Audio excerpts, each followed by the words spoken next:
Beletrina v živo. Lepo pozdravljeni, dragi bralci, drage bralke, lepo, da ste se priklopili.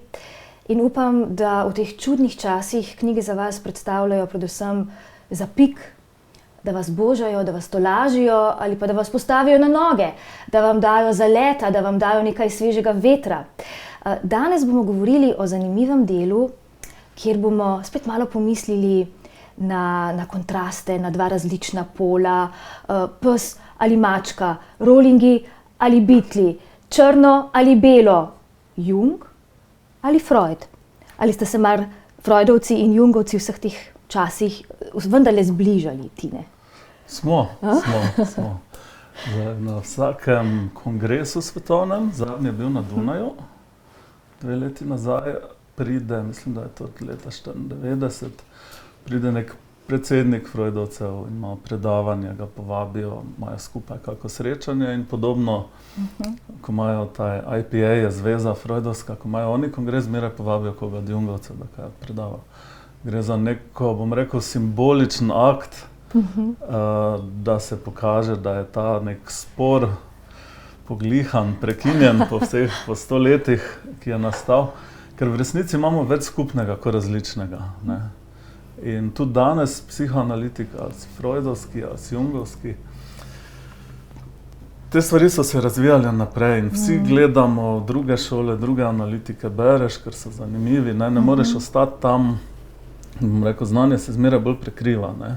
Če si pravi analitik, Freudovec, boš bral Junga, ker je toliko, pa Jungovce, ker je toliko zanimivega tam. In kot Jungovec skozi berem Freudovce, Kleinovce, Biona, vse, kar je prišlo za tem, ne, ker bi bil greh, kriminal, da človek tega ne bi bral. Ne moreš biti analitik, da ne probaš čim več prebrati. Ne. Tako, in da se stvari povezujejo, kot ste rekli. Ja, Tine Papič je danes z nami, jungovski psihoanalitik, ta pridevnik je še vedno pomemben, ne? Jungovski. Je, ker so nekje korenine, ne, tista osnovna, bom rekel, izobrazba, usmeritev, ne, pa ideje, ne, čeprav kot pravim. Bom malo provokativno rekel, ne, Freudovci se zmeraj bolj bližajo Jungu. A, v to smer gre? V to smer gre, ja. Dobro, naj bo ta jungovski, vendarle danes še kako poudarjen, namreč govorila bova o zanimivem delu, ki je pravkar izšlo pri založbi Beletrina. To je delo švicarskega psihologa in zdravnika Carla Gustava Junga in govorila bova o delu Razvoj osebnosti. Zelo zanimivo delo, tudi za nas bolj laične poznavalce psihoanalize, namreč Junga vedno povezujemo z analizo odrasle osebnosti, ne, odraslih. Tu pa bova vendarle govorila tudi o njegovi analizi otroka. Ja, bom rekel, da gre za zelo zanimivo zbirko, ker Jung v resnici ni kaj dosti napisal o analizi otrok, ne, kar je zanimivo. Obstaja še ena krasna knjiga o analizi sanj otrok, ampak nekako on se je strokovno usmeril na analizo, njega je zelo zanimalo srednja leta, smisel življenja, ne, te stvari, ne pa toliko zgodnja leta. Jaz tudi mislim, da zato, ker je zelo dobro vedel, da Freud pa potem njegovi nasledniki so tam zelo dobro delo opravili, ne, v tej razvojno-analitični psihologiji, ne, in si on privoščil, da se pa bolj fokusiral. Sam je rekel, življenje se začne po 40. Ne. Sam se je bolj fokusiral, rečemo, na srednja leta, ne. Na naša leta, na najina leta. Ja, na najboljša leta. Na najboljša leta, poglejte. Ja, ampak danes zagotovo torej zanimiva iztočnica tudi za ta pogovor. Knjiga se mi zdi zanimiva že na samem začetku. Namreč Razvoj osebnosti je delo, ki je izšlo večkrat, tudi še v Jungovem času, in sam je vsako novo izdajo tudi ponovno v uvodu pokomentiral. In to je res en tak zanimivo branje že na začetku. Vidimo najprej tista prva izdaja, ko sta si s Freudom še zelo blizu, tudi večkrat ga omenja in njegovo analizo njegovih pacientov. Potem pa z leti, ne, z novimi izdajami, vse bolj to znamenito razhajanje, ki sva ga na začetku že omenila. Ja. Mogoče najprej malo o ozadju zgodbe, ne. Dostikrat obstaja eno zmotno prepričanje, tudi v strokovnih krogih, da je Jung bil Freudov učenec, ne. Kar pravzaprav ni res, ne, ker nekako zgodba se je razvijala vzporedno, ne. Oba sta se šolala pri Jeanetu in Charcotu v Parizu. Tam je bila zelo popularna hipnoza kot terapija. Tudi ta ideja nezavednega, pravijo, Freud je odkril. Freud je tisti genij, ki je vse skupaj v nek zelo dober koncept zapakiral. Ampak to je bilo že vse prisotno, ne? Če človek bere Nietzscheja, Dostojevskega, so te ideje že tam, ne? In so bile v zraku v tistem času. In tako Jung kot Freud sta se šolala v Parizu in sta te ideje nosila v sebi, ne? In brala literaturo, ne? In Freud je delal na kliniki Burgholzi. To je bila takrat ena najmočnejših klinik na svetu za psihiatrijo, ne.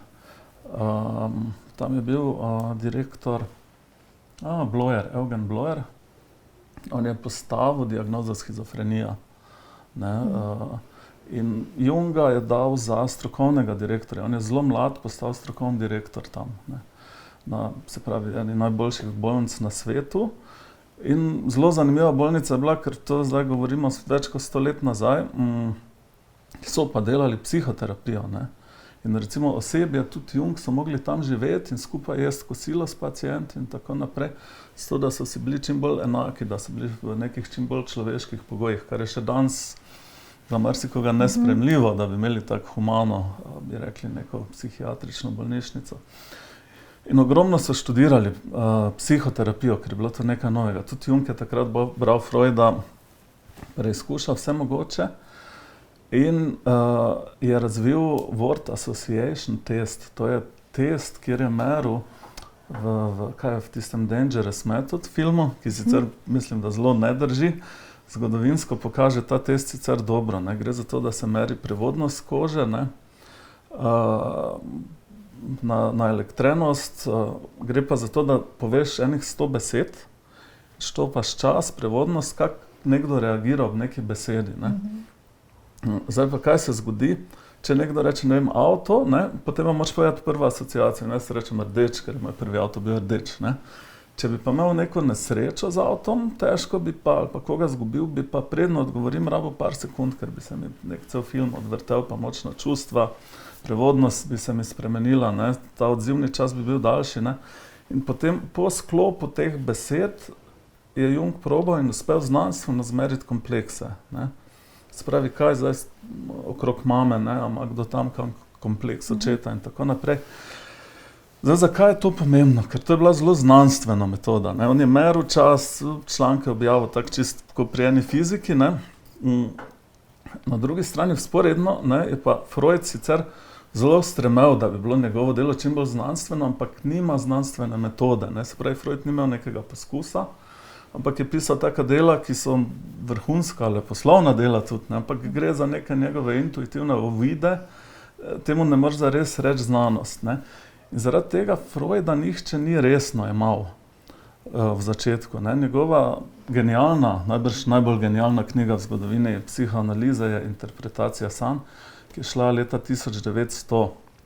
V prvih 2 letih je prodal 200 izvodov, ne. Zdaj za en občutek, ker danes dosti manj beremo kot takrat, ne, en sfaliran študent Slovenije je na priporočilo svojega srednješolskega učitelja dobil naročilo za 1000 izvodov svoje pesniške zbirke, ki je še ni napisal.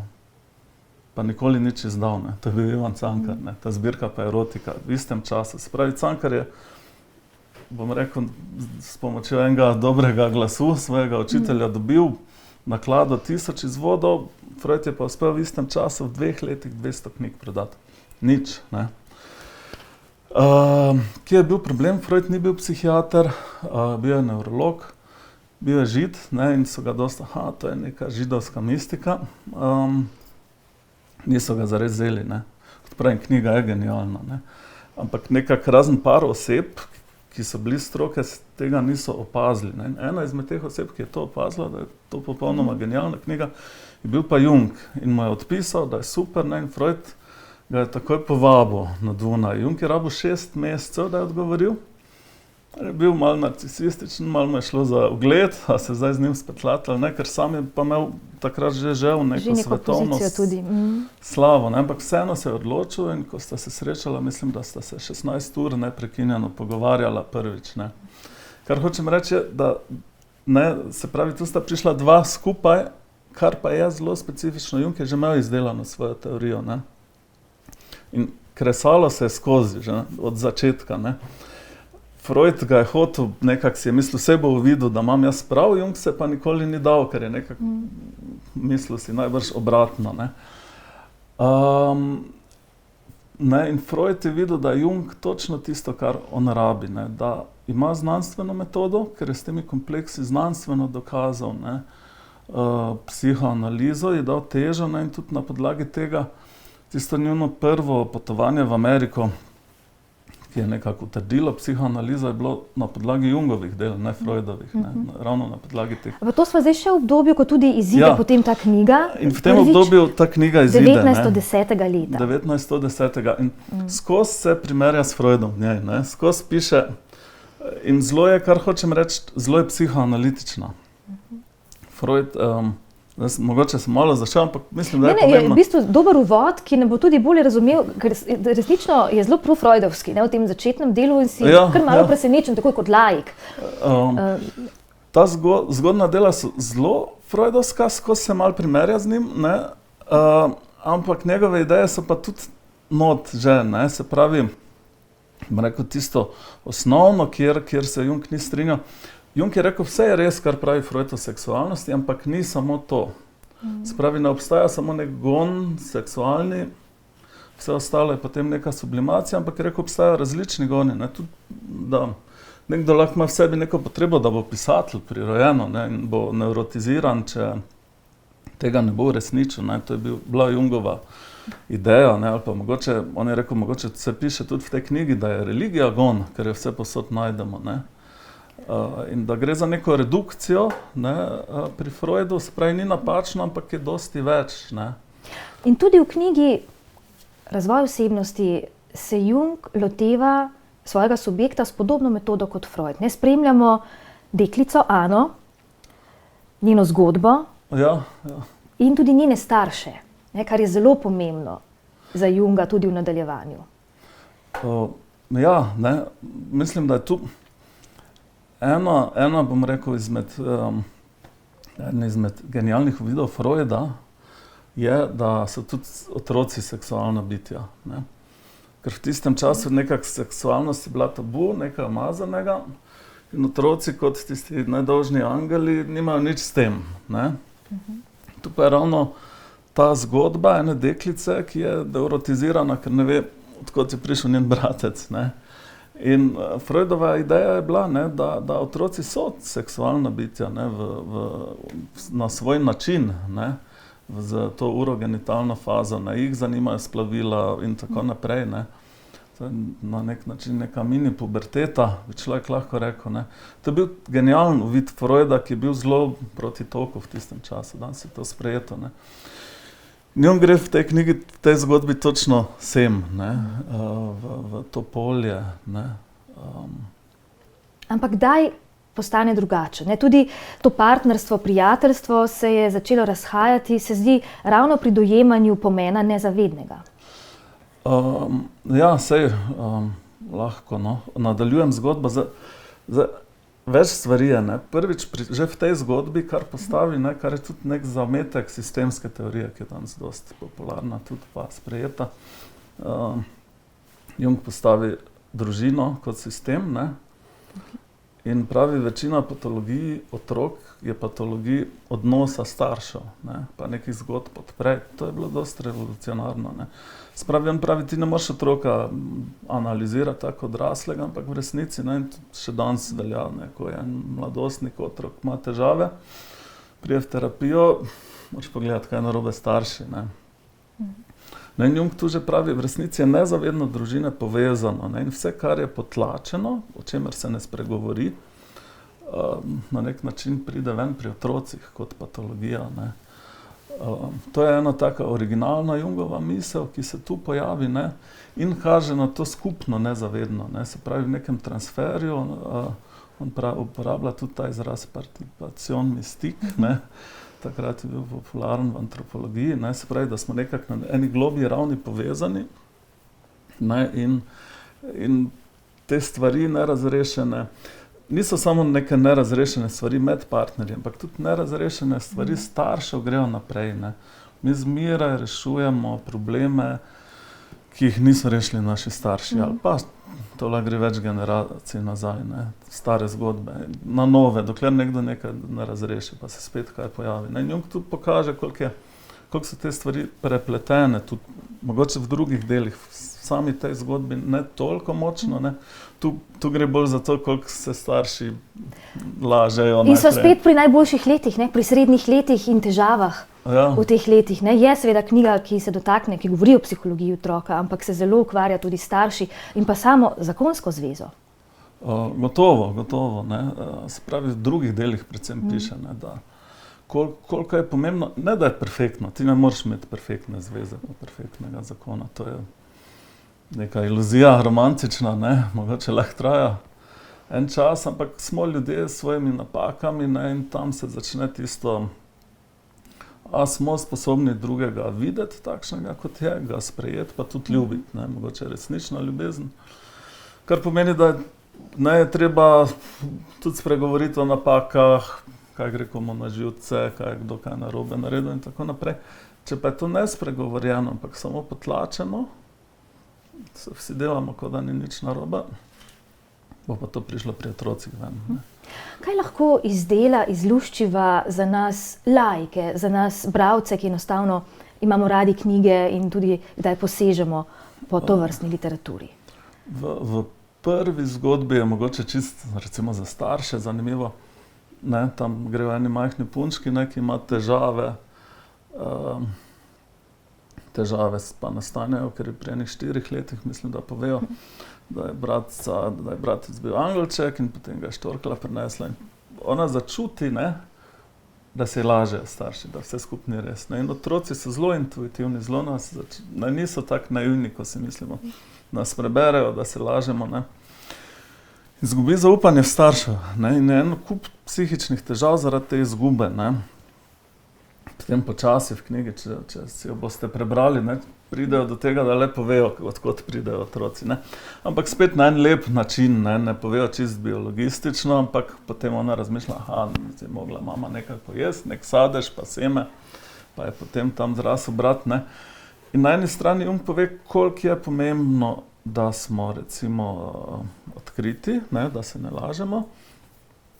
Na drugi strani pa tudi, koliko je pomembno, da ne ubijamo otrokove domišljije, da mu, ne, na eni strani to je zdaj Jung, pojavi se potreba, da ona to zve pri 4 letih. Ne, in Jung pravi, ne prej razlagati, ko se pojavi v človeku. To je zelo Jungova misel, da se v življenju na nek način vklapljajo neki deli nas, ne.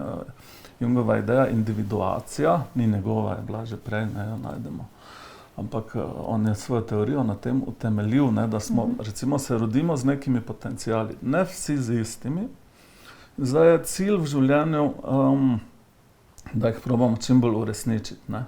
Nekdo je lahko slikar, jaz nimam nobenega talenta za slikati, ne.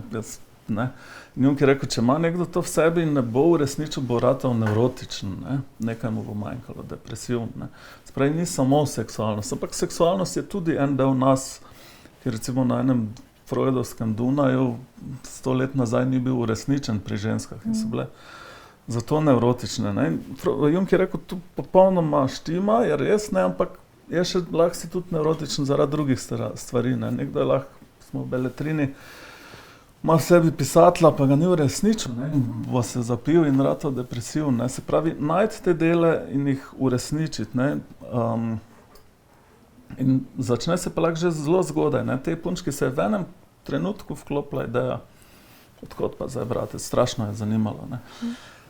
Kar pa Jung pove, zelo dobro pove, ne, na eni strani povedati, odkot pride, na drugi strani pa vseeno ne preveč biologistično tak, pa to je, ker bi ubili domišljijo, ne, da pa ona vseeno nek svoj mit potem ustvari, kak, ne, ne vem, je mama najbrž nekaj pojedla. Ne. Se pravi, na eni strani pustiti otroku, da živi v nekih mitih, ker jih rabi, ne, ni še tam, da bi se rešil s neko teorijo, ne, ampak spet pa ne se pa lagati, ker začuti. Ne. Mislim, da zelo lepo pove, kako delati z otroci pa s takimi stvarmi, ne, pa kako biti iskren, to je en del. Drug del pa mislim, da dosti govori o odnosih, ne, in koliko smo povezani. Na eni strani vpliva na otroke, ampak tudi, če nekdo nima otrok, kako v resnici živimo v nekem polju, nekem skupnem, nezavednem, ne. Mogoče je to ta razlika, ne, kjer smo na eni globlji ravni vsi povezani, ne. In stvari, ki jih ne damo ven, to ne pomeni, da jih moramo vse razrešiti, ampak spregovoriti, ne se delati, da jih ni, ker drugi ve, da so, ne, in vse, o čemer se ne spregovori, se nekje paca, če rečem tako po domače, ne, in gnije, ne, in bo še toliko slabše. Ja, veliko zanimivih, ne, dognanj tudi za naše življenje danes. Tudi sami ste se veliko ukvarjali s sodobnimi težavami mladih, tudi z odvisnostjo. Kje pa nam Jung lahko pomaga tudi v teh časih pandemije, ko se tudi starši zelo ukvarjajo s tem, kako bo vse skupaj vplivalo na razvoj njihovega otroka? Ne, ta knjiga ravno govori, patologija otroka je patologija staršev. Ne. Se pravi, ko starši delajo dramo in paniko, bojo znevrotizirali svoje otroke. Ne. To ni vojna, kakorkoli, ni lahko, kar se nam dogaja. Ne. Je lahko neprijetno, mogoče bolj staršem, tudi sam lahko rečem kot starš, ampak ni pa zdaj, otroci niso bombardirani, ne, niso v takih stresih. In dostikrat starši pretiravajo in s tem nevrotizirajo otroke. Ne. Se pravi, bolj ko bomo mi živčni pa prestrašeni, slabše bo za otroke. Ne. Zdaj spet to pomeni, ne smemo tega potlačiti, kar bo pri njih, ampak moramo se o stvarih pogovarjati, pa jih probati predelati, pa nekako umestiti. Ne. Situacija ni rožnata, ampak spet za večino ne bo konec sveta. Ne. In tudi posledice, otroci so zelo, bom rekel, prilagodljivi. Ne. Veliko bolj kot mislimo. Ja, točno to. Ne. In jaz mislim, da bo zelo dobro zvozili ta čas. Če jih ne bomo strašili, če ne bomo mi noreli, ne, zraven živčno, tisto znanje bo že nadoknadili, kar mogoče ni zdaj idealno. Kar jim mogoče manjka, so socialni odnosi, ne. Kar se pa tudi kompenzira znotraj nekih, bom rekel, celic, ne, mogoče, ko se par ljudi druži, ko se zunaj družimo, pa kar se dogaja v tej generaciji, je ta premik na splet, ne. Ogromno otrok se je že prej samo preko spleta družilo, kar jaz mislim, da ni najboljše, ne, ampak to je realnost tega časa, ne. Se pravi, ta premik na splet, ko gledam jaz mlade, ogromno jih je že prej cel čas komuniciralo prek nekih drugih kanalov s prijatelji, ne, mogoče z drugih koncev sveta. To je pa zdaj ta proces pospešilo, ne. Mogoče ni najbolj zdrav, mislim, da vseeno rabimo en realen odnos, pristen odnos v naravi, otroci igre, ne. Ampak sam mislim, da pa zdaj, ko govorijo, da pa neka katastrofa, pa izgubljena generacija, pa ne vem kaj, da je to neko dramatiziranje nekaterih odraslih, ne. Sprav, ne bo tako usodno leto tudi za naše otroke? Ne, tudi pozitivni aspekti so, ne, kakorkoli se sliši čudno. Ampak dostikrat recimo v prvi karanteni pa smo bili vsi skupaj, ne, s prakso in se bolj povežeš, brata se bolj povežeta, starši smo več z otroci, se povežemo, ne. Spravi, mogoče je nekje z vrstniki nekaj izgubljeno, je pa lahko znotraj družine, kjer smo vsi odtujeni po nekih službah, pa ne vem čem, je pa lahko nekaj pridobljeno, ne, kar sicer se ne bi zgodilo. Tako da stvari niso črno-bele, ne. Dostikrat pravijo tudi kaj poka, ne, ker pridejo nerazrešene stvari ven, ne. Pa tudi pri enih ni lepo, ne, pravijo doma, ni, ne, ampak tistim ne bi bilo lepo z pandemijo ali pa brez, ne, nažalost. Zagotovo pa so te koronski časi, ko bi tako Freud kot Jung našla veliko materijala za svoje analize in delo. Absolutno, ne. V jungovskem svetu je zelo znan analitik Renos Papadopoulos iz Londona, ki je ambasador Združenih narodov za begunce, dela z begunci. No, zadnjih 30 let je bil, kjerkoli so bili problemi, ne. In kaj je odkril je, da se, on je rekel, arhetipska radiacija, ne, na nek način se stvari polarizirajo. Ne. Tudi pri nas so se v teh ekstremnih situacijah preidemo ljudje v neko drugo stanje. Ne. Naenkrat vidimo črno-belo stvari, ne. Dosti bolj ekstremno. Ne. Ljudje se dosti bolj kregajo po nekih socialnih medijih. Ne. In on je to ugotovil, vse povsod se to dogaja, kjer smo v stresu, kjer so neki strahovi, kjer so težke situacije, ne. Zdaj pa je to globalno, ne. In prihaja do razkola. Ne. V vseh vojnah, vemo z Balkana, ne, tista drug, ki je bil vrag, ne, to je ta arhetipski, bi rekel, razkol. Ne, in način, da to nazaj pripeljemo, humaniziramo terapevtsko je, da nazaj pripeljemo, zdaj pa slovenski izraz, to mnogoterost bivanja. Ne. Se pravi, tisti drug tam, ne, rečemo, ni nekdo samo zlo, ampak je oče, je to, je ono, ima pluse, ima minuse, se pravi, ne, vojni tisti drug, mogoče niso vsi slabi, ne. So ljudje takšni in drugačni, ne, in tudi tu podobno, ne, do političnega razkola je prišlo in ne vem kaj vse, ne, tipično za to. Ne, če se hočemo pozdraviti, moramo druge videti v vseh dimenzijah, ne. Se pravi, tisti drugi niso zlo, mogoče so drugačni, ampak vsi imamo pluse, vsi imamo minuse, ne. In terapevtsko je pa Podopoulos dela, da proba neko mnogoterost, kompleksnost nazaj pripeljati v razmišljanje, ker se zelo poenostavi v ekstremnih situacijah. Ti so dobri, ti so zli, to, ne. In to sproža pa, po mojem mnenju, no, to sem še sam nekaj pisal, pa objavljal v tujini, pa predaval. Tudi en strah, to je bila pa Melanie Klein, freudovska ali pa učenka, recimo Freudovka, ki pa se je tudi odcepila, pa svojo šolo začela v Angliji zelo močno. Ona je rekla, da v prvem letu, ne, značilna paranoidna, schizoidna pozicija otroka, ne, se pravi, otrok vidi nekako črno-belo, dobra mati ali pa grozno, lačen sem, ne, in potem počasi združi, da je to ena mati, ne, najprej pa vidi, ena je, ko me frustrira, ena pa, ko me osreči, ne. Spravi, nek tak zelo zgoden način naš je črno-belo razmišljanje, pa recimo zrelostjo, ona pravi, pa pridemo v depresivno pozicijo, ne. Depresivna pozicija, pa ko vidiš v resnici mišljena bolj zdrava, da je to ena oseba s plusi in minusi, ne. Tako da bi ljudje v strahu zdrknili v to paranoidno pozicijo, ne, ker vidimo vse črno-belo, schizoidno, ne, ker vidimo, ti so dobri, ti so slabi, ne, kot med vojno. To se nam je, mislim, da tudi Slovencem dogajalo na eni kolektivni ravni, en razkol v tem času. Dosti močnejši, kot bi bil, če bi bili to normalni časi, ne. Bi bilo mogoče vse malo bolj kulturno, pa malo bolj uglajeno, pa umirjeno, ne. Mislim, da sva, pripričana sem, da sva zbudila kar nekaj radovednosti takole pri najinih gledalcih. Danes torej govoriva o knjigi Razvoj osebnosti Carla Gustava Junga. Knjiga, ki se jo lahko kaj bere tudi kot priročnik za samopomoč v teh časih. Tudi, gotovo, ne. Jung tudi v tej knjigi ne razlaga samo zdaj o otrocih in razvoju osebnosti, ampak nasploh o svoji psihologiji. Njegova psihologija, bom pa rekel, v 100 letih je zelo, prej se je potrdilo, da je imel prav kot ovrglo, ne. In ogromno idej je razlagal o individuaciji, o sanjah v tej knjigi. Človek lahko ogromno z nje razbere, ne, tudi noč so predavanja. Junga samega je zelo težko brati, marsikje, ne. Tu pa so njegova predavanja zapisana, kjer pa bolj razumljivo govori, ne, bolj je tak tekoč jezik.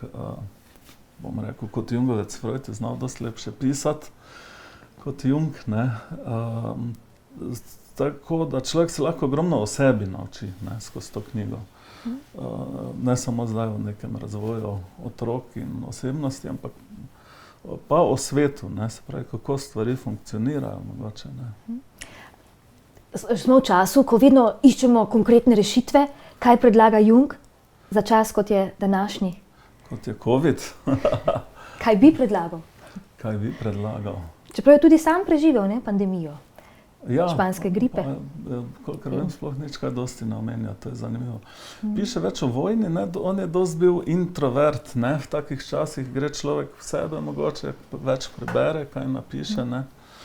Se pravi, če moramo biti doma, mogoče ne rabimo jamrati, kak je grozno, ampak izkoristimo za tisti pogled v sebe, ne, za introjekcijo, za branje knjig, za te stvari, ki nam jih drugače zmanjkuje v tem času. To je tragedija tega časa. Zelo smo aktivni, skozi smo v zunanjem svetu, ne, in potem si moraš prav ukrasti čas, da lahko pogledaš v sebe, ne, pa o čem razmisliš, pa mogoče vidiš tudi kakšne svoje napake, pa kaj moraš spremeniti. Če si pa skozi tam zunaj delaš, nekaj se premikaš, je pa zelo malo časa za neko introspekcijo, ne.